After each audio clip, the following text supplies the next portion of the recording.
Hello, ladies and gentlemen, and welcome to the French Watch Collector. Today on the bench, we have one of my favorite vintage brand, the Movado, and a beautiful watch that I'm going to restore.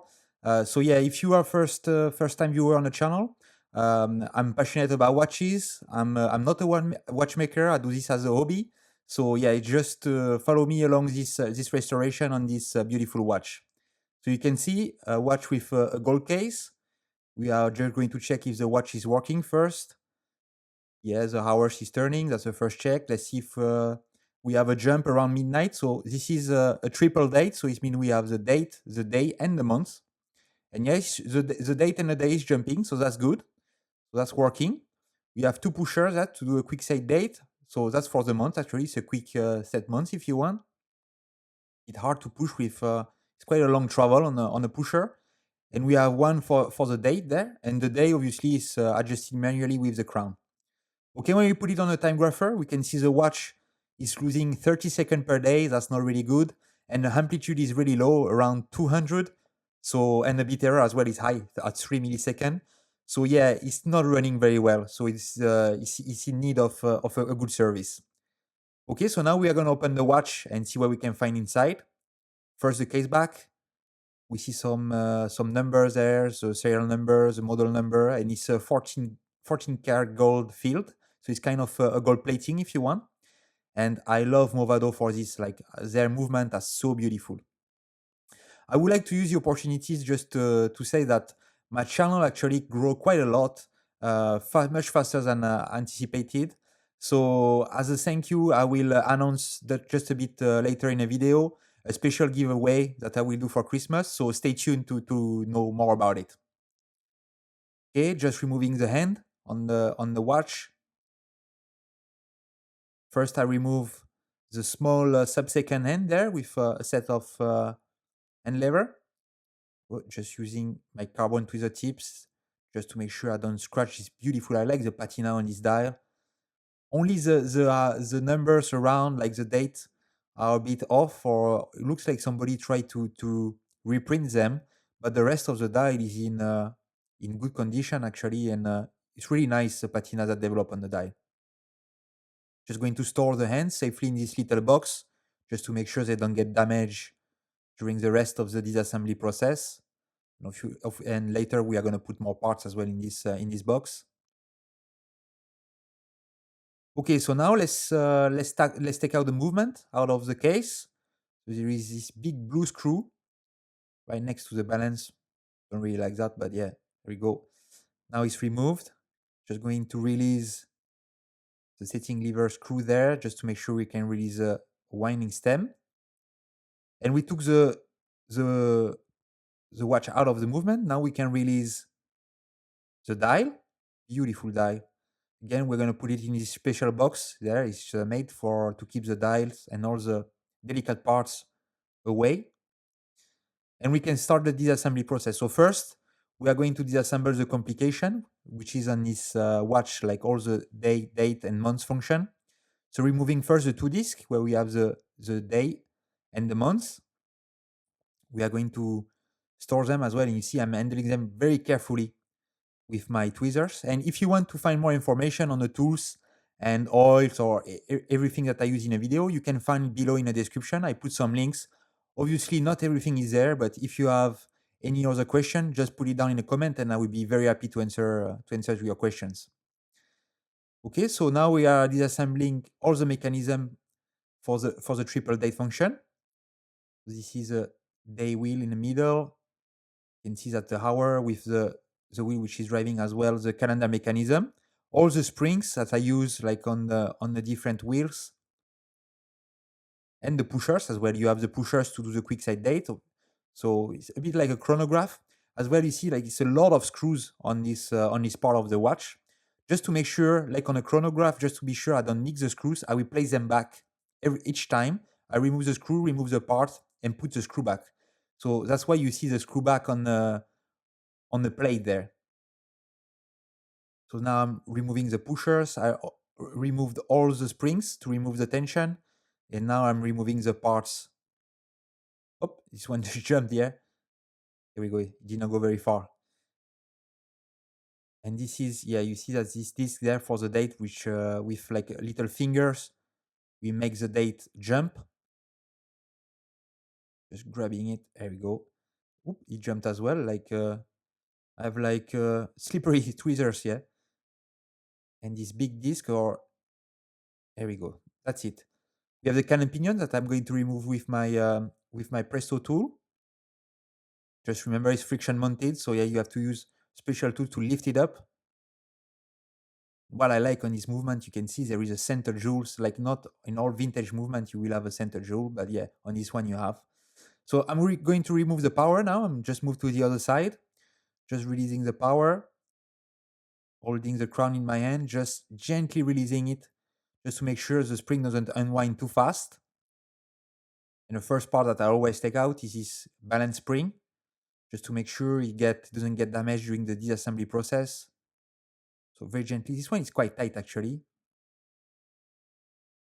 And you can see there with this beautiful spring. You don't want to pull too much. That's not a good practice there. There we go. It just came. Just take it out of position, and it should be able to come. There we go. That's it. Now removing the pallet fork with the pallet fork cock on the top with this little screw. And that pallet fork cock, this parts which is holding the pallet fork in place with the top jewel there. And you can start to see underneath the finish that you have on a plate, which is called perlage. Like you see like a succession of round shape on the parts. You see there as well the number 475. That's a caliber number from Movado. You can find a lot more information as well online on these calibers. I don't know what's the age of this watch, but some of the Movado, like this one, we saw there is a date at the back actually because this watch was made for somebody or for a special celebration. It's dated from 51. So I don't know if this is the age of the watch or if it's the age of the person or the birth of the person, but I think it's pretty much close to it. Like I think this watch is from late 40s, beginning 50s. Yeah, it's quite old, yeah, but you see it's still very nice. And hopefully we make it run good again like it came when it came out from the factory the first time. Yeah? Just trying to remove the train of wheels there, just but you see like cannot get like the different pivot point there. Yeah, it's blocked under the other bridge. So first I'm going to remove the parts with this homemade tool. You see the screws, they have a very different, the head has a shape which is very weird. So for another Movado project, I made this screwdriver that I file in the middle just to make sure I can remove this special screw there. And I have to say, it works quite well. Sometimes you have to be a bit inventive because, yeah, I try to look online if you can find a screwdriver made for it, but obviously it's so old that yeah, I could not find anything. If you have any information on this, yeah, I would be very happy. But yeah, but mine so far so good. It's working very well. It does the job, so pretty happy with it. Removing the crown wheel there with the same type of screw. It was reverse threaded. Way that you will always need to be careful when you have one screw in the middle of the crown wheel there. And now I can remove the balance, the main plate there. Sorry, the bridge, the balance bridge.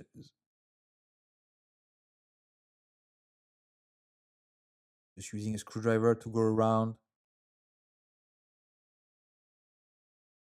And here we go. Underneath, we can now get all the train of wheels with all the wheels that were stuck underneath very easily. You see, it's a bit dirty. The movement is a bit dirty there. Probably some dried up oil or grease that it was not serviced probably for a long time. So yeah, I think we'll see what we can do when we put it back together. We see we'll have to clean all the parts. That's very important. That's basically what the service is for. Like you clean everything, you re-oil, you check that all the parts are in good shape. And when you put it back together, the watch should work pretty good. Okay, so we remove the big plate there, that where you have all the parts for the calendar mechanism, and basically underneath we can find the keyless work. Keyless work is a bit different compared to other watch that I found. So yeah, we have a minute wheel, we have an intermediate wheel there with screws, a lot of screws on on this keyless work. This is a yoke. You see the difference, like with this kind of round shape. Normally, it's like more like a long arm. This one is a bit different. And you have the yoke spring there as well, which is kept under a screw just to make sure it doesn't go anywhere. Just take it out there. And we have the setting lever spring that as well is a bit of a different design. Like it's a part on the end. Normally you have like a plate that covers the top, and with this long arm which is acting as a spring. But yeah, this is a bit different, but nice. Okay, we look at the parts. Now we have all the parts. Yeah, just one screw that fell down there.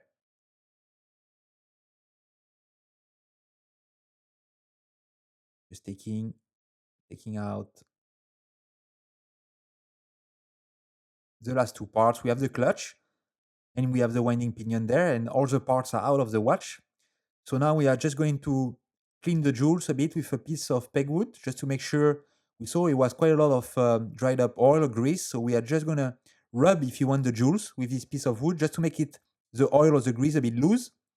And it will clean like much, it will be much easier to clean it in a cleaning machine. Placing back this beautiful balance. I love the finish on his movement. Like I love Movado for that. And as well, like they, for the age, like you can see, they have quite a lot of jewels as well on, and that's sign of the quality of the movement. They are very robust, like movement, like from the 50s, from the 40s. And if you maintain them properly, they are running like they came out from the factory yesterday. So they are very, very nice vintage watches. Okay, so now we are going to disassemble the mainspring assembly. Just removing the lid there. And we have the barrel arbor, just taking out the, whoop, that, oh my god, it's just jumped, yeah. Uh, yeah, you saw it was a bit already out, and yeah, it's just jumped. I managed to find all the parts. So that's something that you need to be really careful when you disassemble the balance. That is all the part. You can see the spring there, barrel arbor as well. I managed to find it. Didn't go very far actually. Was very lucky there. So I put all the part in these little baskets, and this will go through the cleaning cycle in my vintage Elma cleaning machine. And normally we should get back some very clean parts that will be ready to be reassembled. So let's start the cleaning process. And during the cleaning, I would like to use this opportunity to talk about my patrons. So I have a patron account that helped me to support the channel because it takes a lot of time and a lot of investment to make this channel. So I would like to thank my patrons which are supporting me, and I'm very thankful. So thanks to Christian, Rune, Courtney, Swami, David, Ted, Michael, Stephen, John, Tim, Gregory, who support me. And if you want to join me, you can find below in the description the links to my patrons account, and you can support the channel. So that will help to put better content and keep me motivating to put these long videos that take me a lot of time. So thanks in advance for supporting me, and I hope you will enjoy the next videos. So now the cleaning is done, just doing a bit of drying, and we should be ready to get the part out and fully ready to be reassembled. Okay, so now the parts are clean. We are going to reassemble the watch, and the first step will be to rewind the mainspring. So for this, I use a mainspring winder from Bergeon. This is the last bit I need to help and go in a mainspring winder there. There we go. So now we should be able to take out the mainspring. Just putting a drop of oil on the bottom, so some 8200, and a drop of oil there where we're going to put the barrel arbor later. And now just pressing down the mainspring. And you can see the mainspring actually is like, yeah, I did not really like this mainspring, the shape. And as well, you see the center is not aligned, like where I'm going to put the barrel arbor. And yeah, a bit of a spoiler alert, but when I assembled the watch, yeah, I was not happy after with the result the first time around. So actually, I just took out the mainspring barrel, and I bought a brand new mainspring that I just put back. I did not put it on the camera because yeah, it's like the same as basically what it is right now. It's just a bit more boring because it's a new mainspring that you just insert in a barrel arbor, and we will see a bit later on the result we'll be getting on his watch. Okay, just putting this again, same thing, lubrication on the top. Now we're gonna close the barrel assembly there. Just use this little tool. Basically, we put it right down in the center, and we are going to press it down, and this will close the lid nicely on the top. And obviously, as always, I don't always show you in a video, but just check for handshake and see as well when the mainspring is not there, see if it's turning properly. Okay, we're going to oil the balance assembly now. So first, I need to take the balance, but you see I just released this small screw there just to make sure that the air spring is released. And basically, we are going to disassemble in two parts the balance assembly. We are going to take the coke and oil it, and the rest we'll put it safely in a box, and we'll put it back a bit later. We'll reassemble it a bit later, but you can see there it's quite tight actually. Like, just don't want to go use too much strength, but yeah, that's it, is out. And you see there, by releasing this small screw, the rest of the balance with the hairspring is separated, so that we can put it in a box because yeah, we don't want to damage it, and we can focus on this to oil the jewel. So it's not a shock spring, so yeah, it's a bit of a different design. To be fair, I really didn't like at the beginning this kind of jewel there. The shock setting was much easier to maintain, but after a bit of practice, you know what? I think I prefer to work on this than on a shock setting with like the spring, and sometimes it's a bit fiddly. Like the jewel is very small. This one is a big jewel. Like I found it now much easier when you are used to it. So I just did a cleaning, a treating in epilam. So basically now we're gonna do just dry it, and we are gonna put it back together. And you're gonna tell me, but wait, why you don't put the oil? Because this I do it a bit of a different way. I just like to reassemble it. You see the two little screws there, they are so small, these screws. And I put the oil after, because if I put the oil before with a oiler like I do like on a standard jewel, I'm afraid the oil will not stay centered, it will move. And I prefer to do it this way with automatic oiler. Like that, I know the oil will be right in the center with the proper amount, and there is no risk of the oil moving out of place when I assemble the parts together. Okay, placing back the rest of the balance assembly there and tightening the screw. Now we're going to do the other side. Again, it's much simpler than on the shock spring. Just grabbing this big plate with the jewel in the middle. So same, we're going to do some cleaning, treating in epilam, and in this time I'm just treating as well the palette fork and the escape wheel in epilam. There we go. I just leave it like few seconds in epilam, like maybe 10-15 seconds in epilam. So like I said several times, the epilam will help the oil to be retained at the correct spot, and obviously the watch, if the oiling is stay at the correct place, it will have a longer life, and it will run better as well, much longer. A bit of drying after epilam. Just going to clean first the pivot point of because we just want to remove epilam from from the palette and the escape. And I'm just going to place back this big plate with the jewel in the middle. And like we did on the balance, I will just use my oiler to oil it so that I'm sure that the drop of oil is right in the center. Okay, so now that the oiling is done, we can focus on the rest of the assembly. Putting first the mainspring assembly there. The screw, you see the screw has a shoulder, so you have to put it before you put the bridge on the top, or else you will not be able to fit it later on. Just putting the wheels, because you remember some of the wheels are going under the bridge. So if I put the bridge above the mainspring there assembly, I will not be able to fit the wheels. So that's why I'm going to put all the train of wheel now with the rest of the wheel there. Yeah, just put the big wheel. Actually, it's not the correct way. I like to do it. It's like you start from the escape and you go back, because most of the time is stacking from the escape to the big wheel. It goes by level if you want. So you see they all go on top of each other there. Just finding the jewel there. Here we go. Like you see, it just fell down in this jewel. And now the last one, we can put the center wheel There we go. All the wheel is in. So now I can put the bridge on the top.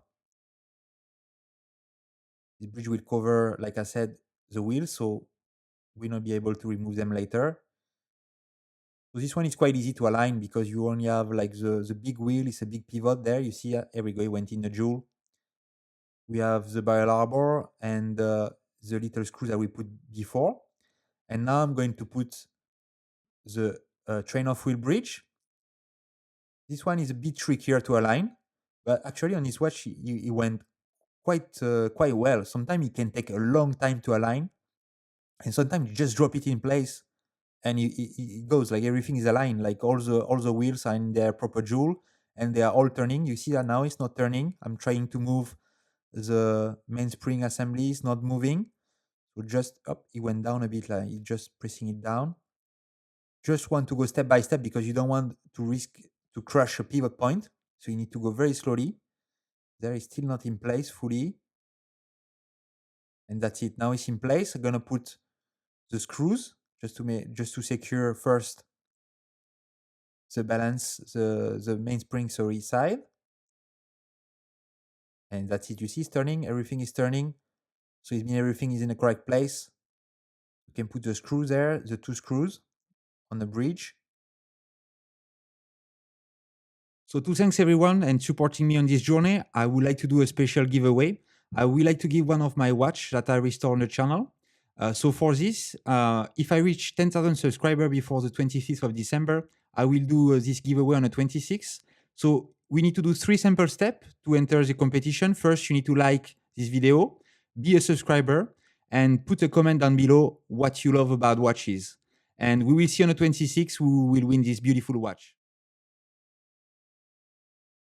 Here we go. Last one. Okay, just put a drop of oil there on the top, just to make sure it's nicely lubricated. We did the bottom side, now we did the top side. And we're gonna assemble the rest on this bridge here. So we have the crown first. Putting this little ring around. Putting the crown wheel. Just make sure it's nicely lubricated, so that it turns freely. And again, we have this weird screw there. And remember, this one is reverse threaded when you have most of the time a big screw like that in the center of the crown wheel. It is reverse threaded. Going to assemble the click, first the spring, because it goes underneath the ratchet, so you need to assemble it first. Placing the parts. There is no pivot point there, it's actually the screw who makes the pivot point, so you need to lubricate very well these parts, because you will have a shoulder on a screw and the click is going to rotate around this shoulder on the screw there. That's it. And the last part, beautiful ratchet wheel with kind of a sunburst effect on the top. Just aligning with the square there. Gently, yeah, not yet, not yet. You see that it doesn't sit down. That's it. You see it went sit down, perfect. And now just can put this second wheel screw, but this one is not reverse threaded. It's the screwing and unscrewing the normal way.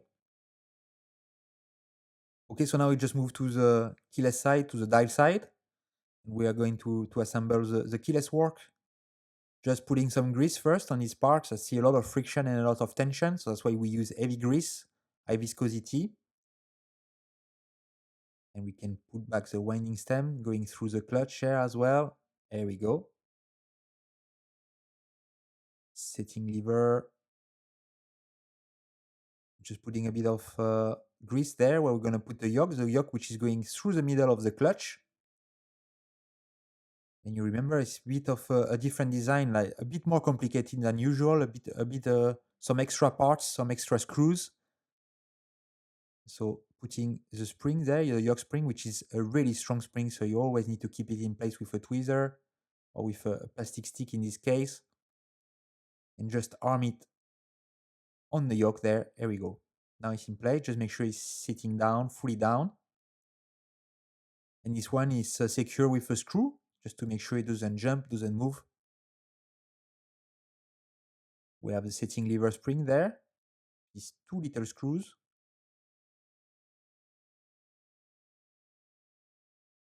And we're going to put a second one.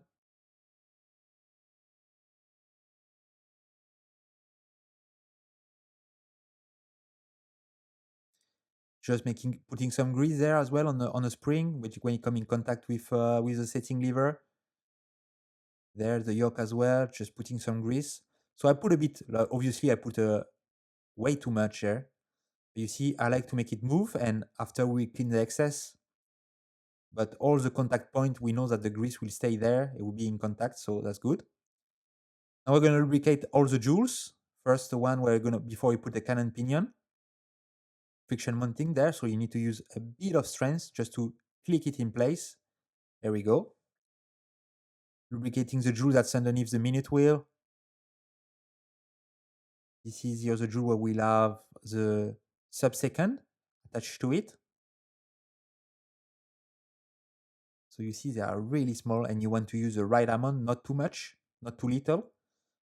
So yeah, this is really precise work, and yeah, you need to do it with a good magnification just to see clearly what you are doing and which amount of oil you put in the jewel. So okay, now the minute wheel, so aligning it there until you fall in place. Yeah, that's good.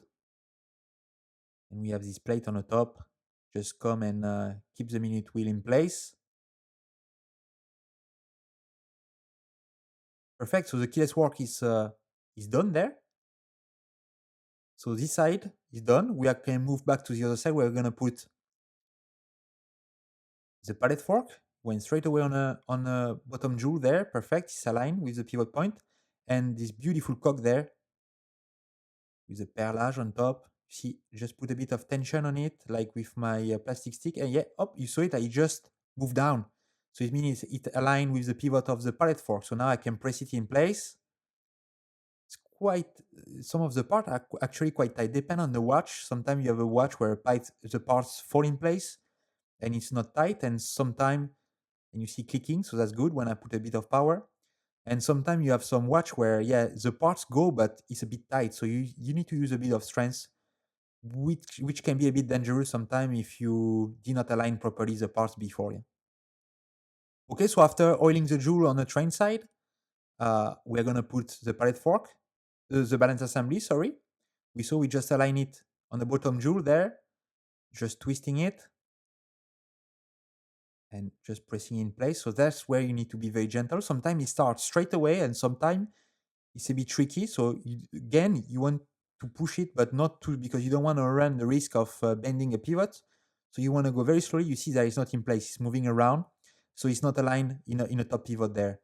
So I'm pressing it down until you find a place, but you don't want to go too fast. Just checking. No, still not moving. Oh, it just wanted to go, but not yet. Just pressing. Oh yeah. Oh, that's it. Perfect. Just started. You see, you need to go very gentle and go step by step, because you don't want to damage anything until you find in the right place, finding a pivot point. Okay, so now we have a watch fully working basically, and the only thing we need to assemble basically is a complication. Now we have a perfect watch, which is running like normally with for 300 watch, but which can tell the time, but it cannot tell the date and the months. So that's what we are gonna do now. And you can see it's like an extra add-on that you had on a watch. You have a plate that come on the top of a standard movement, and this plate will have all the parts of the complication. So now we are going to reassemble all the parts. So reassembling all the different driving wheels. The same again, oiling, and you see somebody written up there. So that's probably previous person who did a service on a watch to know which side goes up. So again, oiling all the pivot point there, putting this big star wheel there for the date, sorry, in the center. This little arm there that come and keep this wheel in place. Just keep some tension on the wheel. So basically, we do the reverse of what we did during the disassembly. Remember, I finished by removing the arms, like for the pushers. So now basically we are going to put all the parts, and the last part that will go will be the springs to put the tension in the mechanism. So now I'm putting the different arms that will be used to do the quick set date. And now we put all the springs. So again, using a plastic stick and a tweezer, just putting them in place bending them in place slowly, make sure they sit down, and they will be all secure with a screw. And you remember we put back all the screws on the mechanism. So basically what I do is just before putting the parts, I remove the screw and put it back after putting the parts. So like that, for sure, I know that I don't mix the screws. The right screw go at the right place. Because obviously if I remove all the screw, I wash them, and at the end I will have like maybe 10, 15 screws. But to know, sometimes it's like very, very small difference between the screws. To know for sure which one goes where, it will be almost impossible. So like that, like by placing it back, is the best way to know where they are going back. Okay, so that's a spring like for the disc that we'll put a bit later on, just to make sure they jumped around midnight or when you push on the pushers. And that's a spring actually that will keep the tensions in a pusher. So you need to put this spring there. It goes kind of wigwag in the middle there, where it goes between a screw and a post. Push it in place there, and now I can arm this long spring. Just bending it there. There we go. Perfect. So the pusher will come and rest on it. I'm going to grease and oil all the pusher as well to make sure there is no friction when you change the date or when you push on it, that everything is moving freely. And now the last part actually from the calendar mechanism is the calendar wheels. So first, the day. You see I'm arming the spring underneath and just dropping. And you see when it dropped, it just found the right place, like underneath the disc. Basically, you have a star shape and it just found its place. Going to do the same on this one. Just lubricating first the pivot point, putting the disc, going to arm the spring or remove the spring from underneath. And you see there when the spring is out of the way, the disc is coming down. And when I release it, that's it, it's armed. And that's what will make the spring underneath. It will help when you jump at midnight or when you push on a pusher to make the disc jump. Just checking if it's working. So there we go. You see the center wheel and the date wheel and the day wheel move together. So that's good. Just checking the pusher. That's for the date.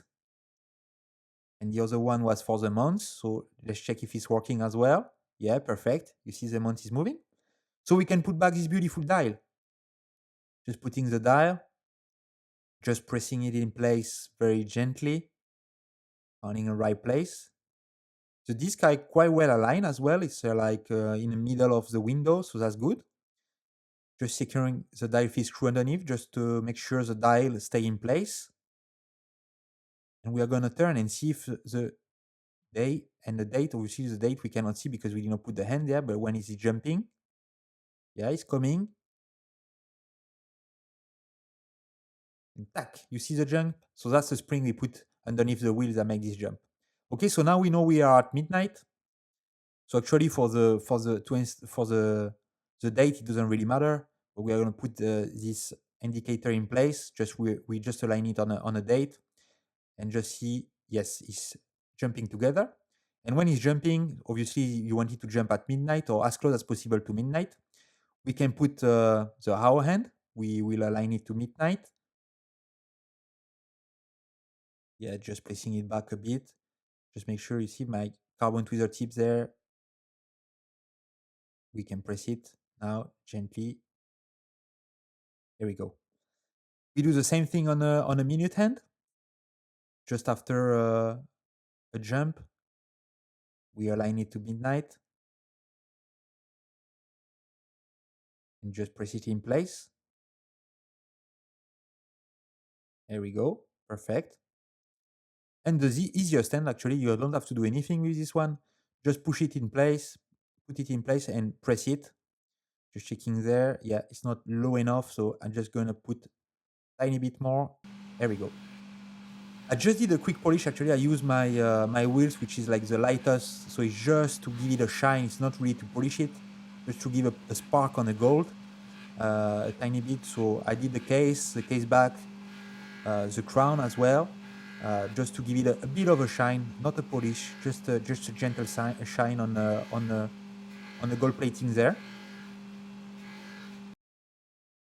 And the crystal is not in bad shape, just tiny little scratches. So what I will do, I didn't want to polish it with the I can do it as well on my machine, but I just wanted to, because it's pretty light, so I will just use it with a bit of polywatch, just rub it a bit for like 1 or 2 minutes, just to remove like all the small scratches on the surface, to have a shiny crystal again.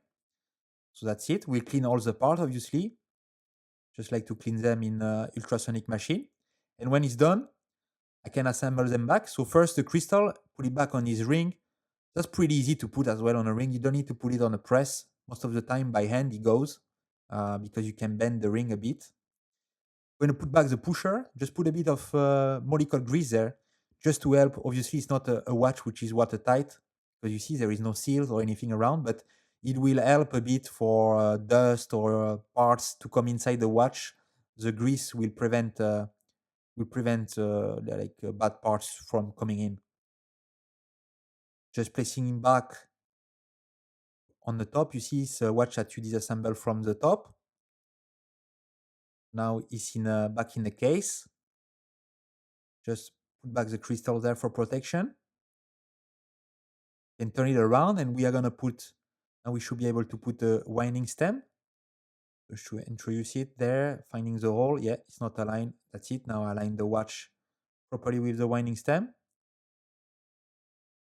Just going to give it a couple of turns on the screw, yeah, just to make sure the winding stem stay in position. Just checking there, just pulling, yeah, perfect. Stay in position, so we are good. Placing back the clamp. So this is what keeps the movement from moving around in the case. It will secure it. Put a bit of tension on the movement just to make sure it doesn't move. And we can put the cover back. And basically we are almost done with this watch. We put back a bracelet. But the most important is we need to see how well it ran compared to the beginning. You remember, it was around 200 of amplitude and losing 30 seconds per day. Let's check the jump there. If the jump, I like to have it like 10 plus or minus 10 minutes around midnight. Yeah, it's jumping like 5 minutes before, so that's good. Checking the quick set date. There, that's good. The months, quite tricky to push actually. The travel is quite long, so you need to use with your nail to push it fully in to make sure it jumps, but it is jumping when you push it fully in, so that's good. It's working. There you go. And now on the time grapher, you can see the amplitude. That's the first good news.